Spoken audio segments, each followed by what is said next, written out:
मुगलों ने इस देश के मंदिरों को लूटा, अंग्रेजों ने लूटा और फिर कानून बना के ये लूट रहे हैं। आपकी नजर हमारे मंदिरों पे ही है क्या? मोदी जी मंदिर लूट रहे हैं। मैं क्या कह रहा हूँ, सरकार की बात कर रहा हूँ मैं। सरकार अभी किस मैं कानून की बात कर रहा हूँ। आप ये ब्राह्मण दलित मत बोलो, तरीके क्वेश्चन करो, मैं सुनूंगा। अच्छा, मतलब सवाल भी आप ही कहे कि हम वैसे ही सवाल अरे करें। आप मेरी बात तो सुनो। आप मुझे 5 फायदा बताइए यूनिफॉर्म सिविल कोड का। मैं ये कह रहा हूँ, मैं एक फायदा भी नहीं बताऊंगा। यूनिफॉर्म सिविल कोड से जो ब्राह्मण पुजारी है उसको जब हिंदू सब बराबर हो जाएगा तो ब्राह्मण पुजारी के अधिकार खत्म हो ब्राह्मण जाएगा। होता, मैं दयानंदी हूँ और मैं 100% जातिवाद का विरोधी मैं भी पूजा कराने लगूंगा। हूँ। और पूजा करा के क्या ले लेगा वो ब्राह्मण? तो तनख्वाह पे है, माल तो सरकार लूट रही है, माल तो ट्रस्ट लूट रही है, वो तो तनख्वाह पे है। ब्राह्मण को क्या मिलता है? क्या मिलता है? तनख्वाह 3-4 हजार रुपए। वो तो ट्रस्ट लूट रही है, वो तो सरकार लूट रही है, राज्य की गवर्नमेंट लूट रही है, और हमारे पैसे से सबका साथ सबका विकास। तो लेने के देने पड़ गए। सरकार अगर है तो जाए एक बार चर्च के पैसे पे कब्जा कर ले, हमारे मंदिर के पैसे पे कब्जा कर रखा है। जा गुरुद्वारे के पैसे पे कब्जा कर ले, हमारे मंदिर के। कहाँ मंदिर पर पैसा कब्जा है? क्यों? हिंदू धर्म दान एक्ट है नहीं, ये काला कानून है नहीं हमारे मंदिरों के ऊपर। हमारे मंदिर के पैसे के ऊपर सरकार का कब्जा नहीं है। ये बात झूठ है क्या?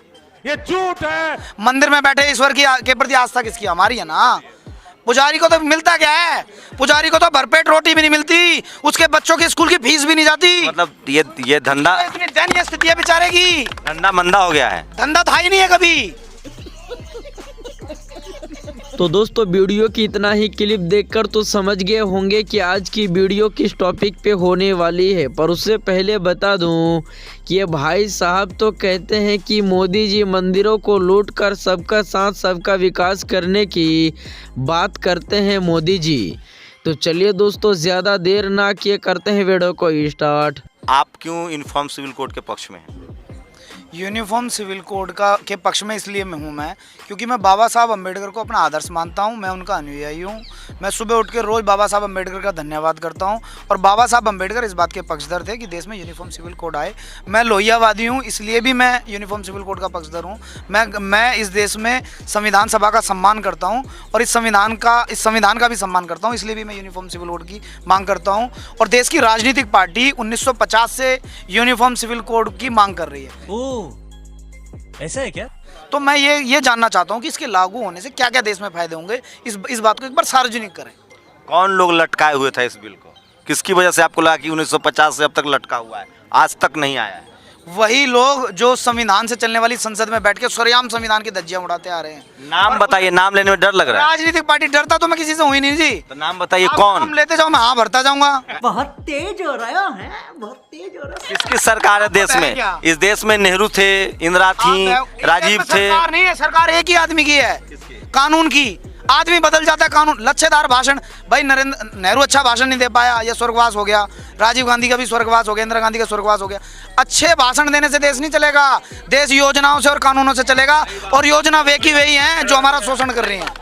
लेकिन एक सेकंड, आप मुझे बताइए ना, यूनिफॉर्म सिविल कोड के राह में रोड़ा कौन है? जब संसद में नेहरू जी को भी बहुमत था, मोदी जी को भी बहुमत है। वे 23 लोग हैं जो उसका विरोध करके बहुमत तो है, कानून भी बन जाएगा, लेकिन वो माहौल खराब करके देश में अशांति फैलाने का काम करेंगे।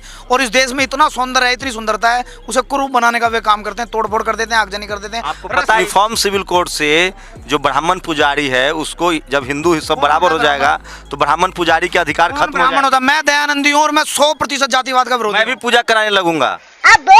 मैं 100% जातिवाद का विरोधी हूँ। और पूजा करा के क्या ले लेगा वो ब्राह्मण? तो तनख्वाह पे है, माल तो सरकार लूट रही है, माल तो ट्रस्ट लूट रही है, उसके तो 3-4 हजार नौकरी कहीं कमा खा लेगा बेचारा। वो तो तनख्वाह पे है। ब्राह्मण को क्या मिलता है? क्या मिलता है? तनख्वाह 3-4 हजार रुपए। वो तो ट्रस्ट लूट रही है, वो तो सरकार लूट रही है, राज्य की गवर्नमेंट लूट रही है, और हमारे पैसे से सबका साथ सबका विकास। मंदिर में बैठे ईश्वर के प्रति आस्था किसकी? हमारी है ना।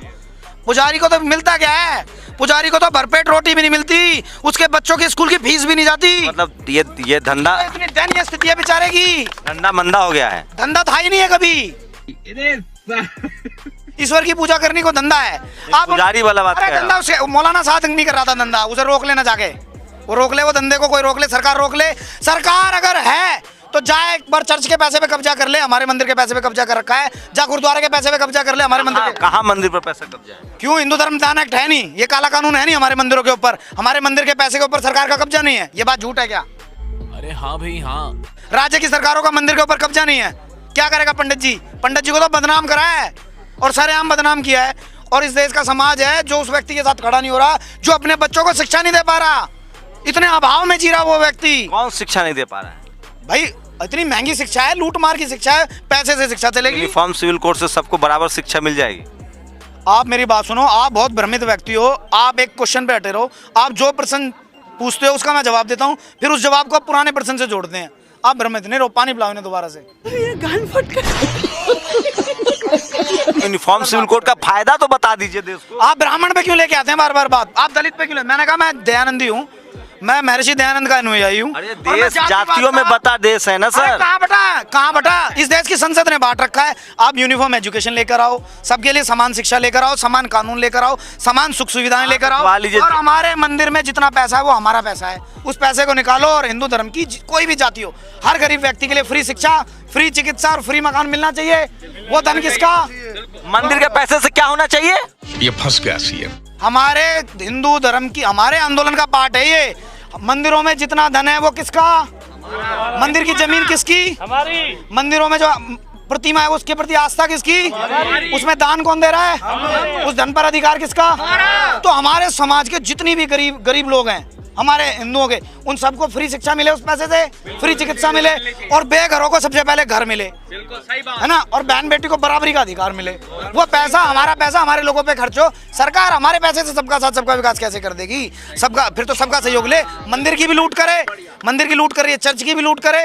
आप कहाँ थे ज्ञानी बाबा? मंदिर के पैसे से तो स्कूल बन नहीं रहे हैं? मंदिर के वो पैसे मंदिर का पैसा सरकार और भात भरने में लेके जा रही है।